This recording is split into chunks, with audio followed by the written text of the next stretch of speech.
Right, let's get stuck into it. What is happening with you in the UFC? I couldn't tell you. I feel, like I said, I'm on a 7-fight win streak now. I'm not the second most wins in the whole division. It's me, Kumuru. He beat me like 4 years ago. And so I feel I deserve at least a title shot or a top 5 opponent. So that's what I'm pushing for next. Have you got a particular date or month in mind? Anybody you would like to fight? I mean, the thing is, you're kind of 1 or 2 fights away, really. Probably one good fight away from a title shot, right? Shot, exactly. So who's that one person then?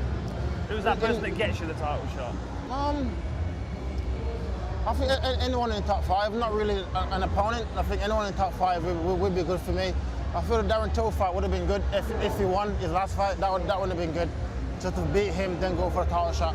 But at the moment, it's like whoever in the top 5 that will get me to my goal, to my dream, to be a world champion. So my next fight should be top 5, then world title shot. You must find it quite disheartening though, because London, you put in a world-class performance against Gunny, sensational. Everything about it was brilliant. You get the victory.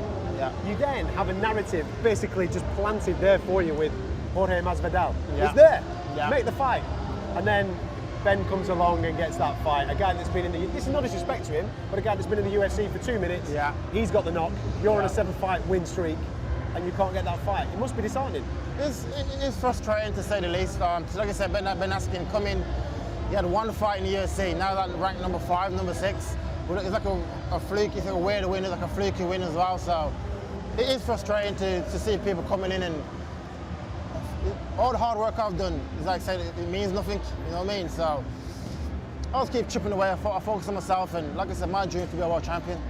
So I'll focus on that. I'll keep it in my brain. I want to be a world champion, and that motivates me every day to get up and go train. The rankings are a nonsense though, aren't they? Yeah, they're a bit mad. I mean, I've been involved in this sport nearly 20 years now, and I've not met anybody that does the rankings. I don't exactly know how, and I don't understand how you drop down the rankings. Something like that. Some random kid living in Chicago. That's it. Yeah. Like you said, I don't understand either. I beat Cowboy Cerrone. Now look what he's doing now. It's like 1 more fight from a title shot, Cowboy. I beat Gunnar Nelson, considered one of the best grapplers in the whole UFC for me. It's him, Damon Maya, Verdun, people like that. So I don't understand the rankings one bit. Actually being a 7-fight win streak, the second most in the division to the champion, but be dropping down rankings. It's more of a popularity thing now. It's like you talk good on social media, win 1 fight, there you go, title shot. Yeah. You are right. But does that not then make you think, well, maybe I should get on social, maybe I should say random things on TV shows like this, you know what I mean? Just to get people going, you know what I mean? Just so then people take more, because people take more notice of that than they do of the actual fight. Yeah, 100%. At the end of the day, it's an entertainment game, and I like it. I like when people talk trash, and I like it as well. But I don't think that's me to like go on just like a random beef with somebody. You know what I mean? Also, me and Marcelo, that's like personal.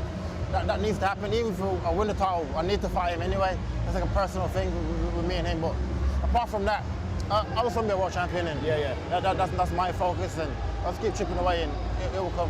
So what about people in the division that you would like to fight? Are there any guys? Because at the moment there's a bit of a transitional phase where we've got the younger guys coming through, the new contenders coming through, like yourself, and then we've got the guys like Robbie Lawlers and the RDAs that are towards the end of their career. Are there any of those guys that you'd like to fight just to fight them? I'd love to go Robbie. I'd love to go Robbie Lawler. That would be good. That's not spending any time on the mat, that, is it? I'd love to go Robbie. I also asked Anthony Pettis, can be Wonderboy last. So I said to you, give me Pettis.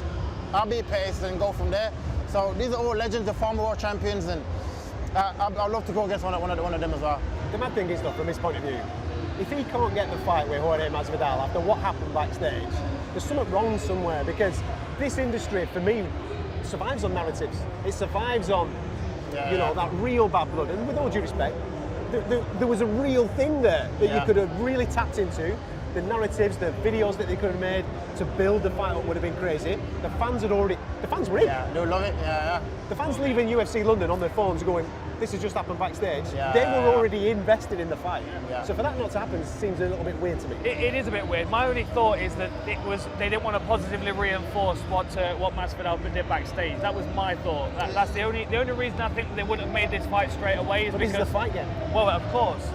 But you don't want these guys fighting for free backstage. Do you know what I mean? Like, I just kind of feel like if they'd have made that fight immediately, then we'd have had a few other fighters walking around backstage kind of causing problems Yeah, and maybe. stuff, maybe, And then I'd have been separating people, I'd have had to call Mark Goddard over, and it just gets chaos backstage. We try to keep it peaceful.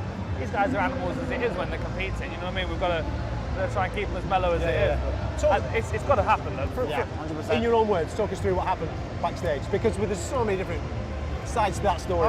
From my knowledge, I was doing my post-fight interviewing. I was walking past because leading up to the fight, I was like, whoever wins this main event, I want next. So leading up backstage, I was walking, he was doing his interview, I was like, me and you, July. He's like, what did he say? I was like, me, you go in July. Then start walking over with his hands behind his back. So I started walking towards him as well, and just threw shots. He says you had your hands up. Did you or did you not? Because I haven't seen it. I haven't seen What? you in that video. Come on, if I had my hands up, how would he touch me? Would he have to touch me? I walked over like this. He does that in a fight. Oh, let's go talk like this.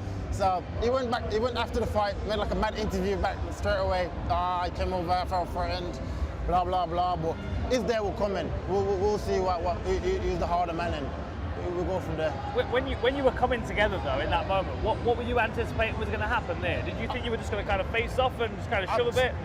Dan, I couldn't tell you. I thought it was going to go. I don't know what it was. They came over like this, hands behind his back. So I'm thinking, it's not like that. Oh, that's a street move, man. It's a street move. That's a You know what I street mean? move. He He tried to shoot us, but his day will come. That's all I can say, and we'll see. Well, I'm invested. I want to see the fight. Absolutely. I'm absolutely brought into it.